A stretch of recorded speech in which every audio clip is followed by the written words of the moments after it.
আসসালামু আলাইকুম। আশা করছি আপনারা সবাই অনেক ভালো আছেন। আমরাও আলহামদুলিল্লাহ অনেক ভালো আছি। নতুন বছরে একদম ১ম দিনের ভিডিও নিয়েই কিন্তু চলে এসেছি। এখন যে ভিডিওটি দেখছেন এটা কিন্তু জানুয়ারি মাসের ১ তারিখের ভিডিও ২০২৫ এর। নতুন বছরের ১ম দিনই ভিডিও দিয়ে স্টার্ট করেছি। নতুন বছরের সবাইকে অনেক, অনেক শুভেচ্ছা। আশা করছি সবার নতুন বছরটা ভালো যাবে। আল্লাহ পাক সবাইকে ভালো থাকবার তৌফিক দান করবেন। তো সকালটা অনেক দেরি করেই শুরু হয়েছে। তারপর হালকা নাস্তা করে চা খেয়ে নিয়েছি। আর আমরা যারা গৃহিণী রয়েছি না, তাদের কাছে নতুনত্বের কিছুই নেই নতুন বছরকে ঘিরে। সেই তো রান্নাঘরে যেয়ে রান্নাই করতে হবে, সংসারের কাজ করতে হবে। তো যাই হোক, নতুন বছরের নতুন উদ্যম নিয়ে শুরু হলাম। তো টুকিটাকি ঘরের সব কাজ শেষ। আর দুপুরের রান্না নেই, খুবই রিল্যাক্স মুডে রয়েছি, রান্না করা রয়েছে। আর ওইরকম হালকা পাতলা যতটুকুই যাই রয়েছে সেটাই খাওয়া দাওয়া করব দুপুরে, আমি, ছোট বোন আর ভাগ্নি। আর এখন খানিকটা রূপচর্চার প্রিপারেশন নিচ্ছি। রূপচর্চাটা কেন করছি তা বলবো পরে, তবে আগে বলে নেই যে রূপচর্চায় যেসব জিনিস আমি ব্যবহার করছি তার খানিকটা উপকারিতা আপনাদের সাথে শেয়ার করি। এখানে আমি আলুর রসটা নিয়েছি। আলুর রসটা মুখের দাগ কমাতে হেল্প করে। আর এখানে আরও কিছু ইনগ্রিডিয়েন্টস থাকবে, যেমন থাকবে চালের গুঁড়া, বেসন, কফি। চালের গুঁড়াটাতে কিন্তু প্রচুর পরিমাণে অ্যান্টিঅক্সিডেন্ট আর অ্যান্টি ইনফ্লেমেটরি রয়েছে বৈশিষ্ট্য যেটা।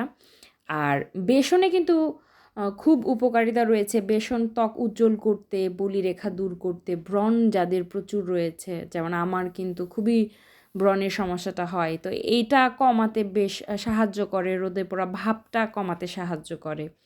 আর আমি বিশেষ করে এখন যে প্যাকটা বানাচ্ছি এটাতে কফিটা ব্যবহার করি। আমার কাছে মনে হয় কফিটা হচ্ছে স্টার ইনগ্রিডিয়েন্টস।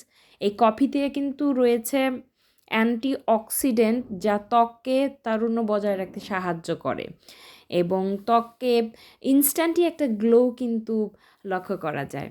আর এই যে কাচের বোতলটা দেখছেন, এটাতে কিন্তু আমি বেসন আর চালের গুঁড়াটা মোটামুটি, বেসন যদি নেই 2 চামচ, চালের গুঁড়া নেই 1 চামচ, এইরকম রেশিও করে রেখে দেই আমি, ছোট বোন, ভাগ্নি সবাই যাতে প্রয়োজন অনুসারে ব্যবহার করতে পারি। আমার ফেস প্যাকটা রেডি। আর ফেস প্যাকটা কিন্তু ঠিক এই রকম দেখতে হয়। তো এটা এখন আমি অ্যাপ্লাই করব এবং এটা অ্যাপ্লাই করার পর কিছুক্ষণ রেখে শুকিয়ে গেলে তারপর আমি গোসলটা সেরে নেব।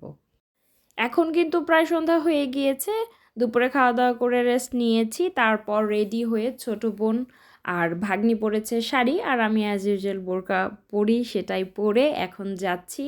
প্রথমে যাচ্ছি আমার ননাসের বাসায়। তো ননাসের বাসায় সবাই আমাদের জন্য অপেক্ষা করছেন, আমার ননাস, ভাসুর সবাই। তো সবাই একসাথে রেডি হয়ে আর এখন এই যে গাড়ির উদ্দেশ্যে যাচ্ছি। সামনে যাকে দেখছেন তিনি বড় ভাইয়া, আমার ভাসুর সম্পর্কে। তো সবাই মিলে এখন গাড়িতে যাব। বেশ কিছু জিনিস নেওয়া প্রয়োজন ছিল, সেগুলো বাসা থেকে নিয়ে নেওয়া হলো। আর বিশেষ করে যার বিয়েতে আমরা যাচ্ছি তিনি খুবই ক্লোজ আমাদের, আমার বড় আপু লুবনা আপু, ননাস হয় সম্পর্কেও নিয়ে আমার। তো লুবনা আপুর বিজনেস পার্টনার এবং প্লাস পরিবারের একজন সদস্য বলা যেতে পারে লুবনা আপুর। খুবই ভালো সম্পর্ক। তো ভাইয়ার বিয়েতে আমরা যাচ্ছি। তো আমরা কিন্তু রওনা দিয়ে দিয়েছি। আর এদিকে আমাদের পেখম মনির গান শুনতে শুনতে, গজল শুনতে শুনতে কিন্তু আমরা যাচ্ছিলাম। তো বেশ জার্নিটা মজারই ছিল। তো বেশ খানিকটা দূরে আমাদের বাসা থেকে ছিল এবং সবচাইতে প্লাস পয়েন্ট যেটা ছিল, যে ভাইয়াটার বিয়ে আমরা খেতে যাচ্ছি, মূলত গায়ে হলুদ, তো ওই ভাইয়া আমাদের জন্য গাড়িও প্রোভাইড করেছে যাতে আমাদের কোনো প্রকার কোনো সমস্যা না হয়। তো আমরা খুবই আরামে ইজিলি যাচ্ছি ভাইয়ার গায়ে হলুদে। আমি তো ভীষণ এক্সাইটেড দেখবার জন্য। ভাইয়াকে সামনে থেকে ওই রকমভাবে আমার দেখবার সুযোগ খুব কম হয়েছে। তো আমরা চলে এসেছি ফাইনালি। এই যে ভাইয়া যে বাসায় থাকে মূলত সে বাড়িটাই পুরোটা সাজানো হয়েছে এবং আমরা এখন চলে যাব ভাইয়ার যে অ্যারেঞ্জমেন্ট করা হয়েছে গায়ে হলুদের সেখানে। অনুষ্ঠানটা একেবারেই পারিবারিকভাবে করা হয়েছে এবং একদমই সিলেক্টিভ কিছু ফ্যামিলি মেম্বার নিয়েই করা হয়েছে। তো যার কারণে বাসাতেই করা হয়েছে, বাসার যে ছাদে সেখানে সবাই মিলে অ্যারেঞ্জ করেছে এবং ডেকোরেশনের যে ব্যাপারটা ছিল, সাজানোর ব্যাপারটা, এটা পুরোটাই আমার ননাস যে লুবনা আপুর সাজানোর আইডিয়াটা ছিল সম্পূর্ণই। তো আমি আর পেখম বসে আছি পাশাপাশি, আর ওদিকে আমার আরেকটা আপু নানাস, উনি সাজাচ্ছিল, হেল্প করছিল। তো ওইখানে আমার ছোট বোন আর ভাগ্নিও ছিল। মূলত ছোট বোন এই ফুটেজটুকু নিতে আমাকে হেল্প করেছে। হলুদের কার্যক্রমটা শেষ হলে তারপরে কিন্তু মেহেদিটাও একই দিনে করে ফেলা হবে, এই রকমই প্ল্যান। তো খাবার দাবারগুলো মোটামুটি স্ন্যাক্স আইটেমগুলোই বলা যেতে পারে সব রেডি হয়ে গিয়েছে। তো সব প্রিপারেশন কমপ্লিট, এখন এগুলো নেয়ার ব্যবস্থা করতে হবে। প্রায় 1 থেকে 1.5 বছর পরে আমি একটা বিয়ের দাওয়াত পেয়েছি। আমি তো সুপার ডুপার এক্সাইটেড ছিলাম এই বিয়ের দাওয়াতকে ঘিরে। আর বিয়েগুলো যদি এরকম পারিবারিকভাবে হয় না, ঘরোয়াভাবে হয়, আমার না এত ভীষণ ভালো লাগে। মানে মনে হয় কি তখন বিয়েটাকে না রিয়েল বিয়ের যে ভাইব সেটা পাচ্ছি, এরকম মনে হয়। তো খাবার দাবারগুলো একে একে করে সবাই নিয়ে এসেছে।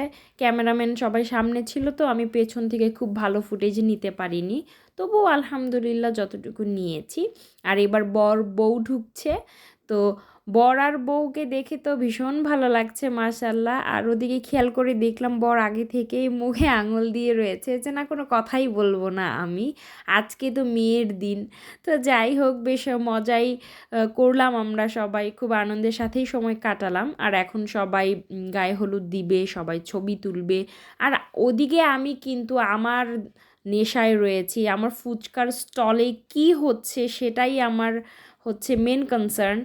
আমার ফুচকাটা এত ভীষণ ভালো লেগেছে যে আমি প্রায় 5 থেকে 6 প্লেট খেয়েছি। এক একটা প্লেটে কিন্তু 4টা করে ফুচকা ছিল। গায়ে হলুদের সমস্ত কিছু, মেহেদি সমস্ত কিছু শেষ হওয়ার পর তারপর আমরা রাতের খাবার দাবার খেয়েছি। আর যেহেতু অনেক মানুষ ছিল সবার মাঝখানে আসলে ওই রকম করে ফুটেজটা নেওয়া হয়নি, সম্ভবপর হয়নি।